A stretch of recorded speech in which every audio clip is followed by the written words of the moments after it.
શ્યામકુમારના નમસ્કાર, આજના વિડીયોમાં આપનું સ્વાગત છે। તો ચાલો આજે પણ મેળવીએ નવી જાણકારી, પણ ચેનલને સબસ્ક્રાઇબ કરવાનું ભૂલતા નહીં।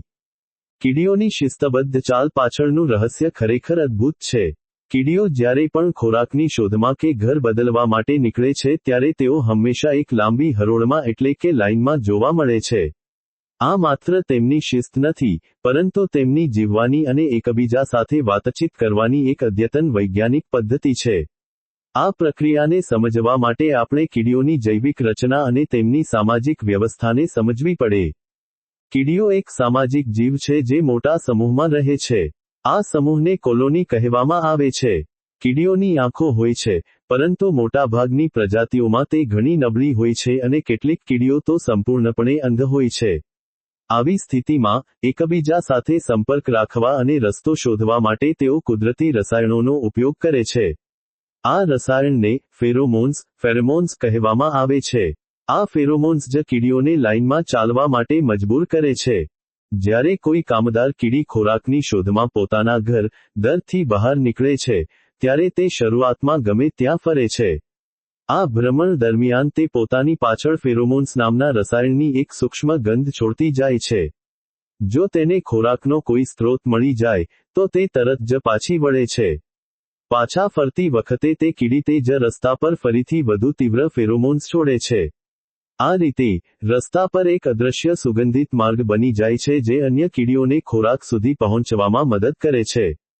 જ્યારે બીજી કીડીઓ ખોરાકની શોધમાં બહાર નીકળે છે અને તેમને આ ફેરોમોન્સની ગંધ મળે છે, ત્યારે તેઓ પોતાના એન્ટેના સ્પર્શકની મદદથી તે ગંધને પારખે છે।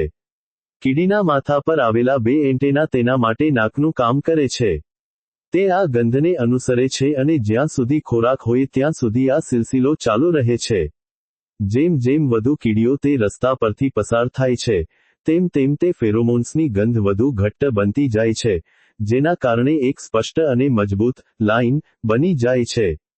આ વ્યવસ્થાની એક રસપ્રદ વાત એ છે કે ફેરોમોન્સ ખૂબ જ ઝડપથી હવામાં ઉડી જાય છે। જો ખોરાક પૂરો થઈ જાય, તો કીડીઓ તે રસ્તા પર ફેરોમોન્સ છોડવાનું બંધ કરી દે છે। ધીમે ધીમે તે ગંધ ગાયબ થઈ જાય છે અને લાઇન આપોઆપ વિખેરાઈ જાય છે। આ પદ્ધતિ કીડીઓને જૂના અને નકામા રસ્તાઓ ભૂલીને નવા ખોરાકના સ્ત્રોત શોધવામાં મદદ કરે છે। જો ક્યારેક લાઇન વચ્ચેથી તૂટી જાય, તો કીડીઓ તરત જ આજુબાજુ ગોળ ગોળ ફરીને ફરીથી તે ગંધ શોધી કાઢે છે અને લાઇન ફરીથી જોડાઈ જાય છે। વૈજ્ઞાનિક દ્રષ્ટિકોણથી જોઈએ તો કીડીઓની આ લાઇન પદ્ધતિ ઉર્જા બચાવવા માટે પણ ઉત્તમ છે।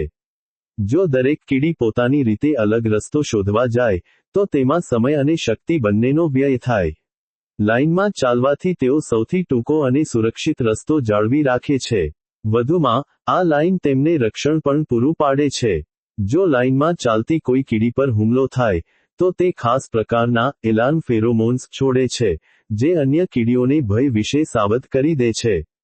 કીડીઓના આ વ્યવહારમાંથી મનુષ્યોએ પણ ઘણું શીખવા જેવું છે। તેમની એકતા, સહકાર અને શિસ્તબદ્ધ જીવન પદ્ધતિ તેમને પૃથ્વી પરના સૌથી સફળ જીવોમાંના એક બનાવે છે। કીડીઓની દુનિયામાં કોઈ નેતા હોતો નથી જે તેમને લાઇનમાં ચાલવાનો આદેશ આપે, છતાં ફેરોમોન્સના આધારે તેઓ જે સામૂહિક સમજદારી, સ્વોર્મ ઇન્ટેલિજન્સ બતાવે છે તે વિજ્ઞાન જગત માટે પણ કુતૂહલનો વિષય છે। આમ, કીડીઓની લાઇન એ માત્ર ચાલવાની રીત નથી, પરંતુ તેમના અસ્તિત્વ ટકાવી રાખવાની એક અત્યંત સચોટ અને કુદરતી પ્રણાલી છે।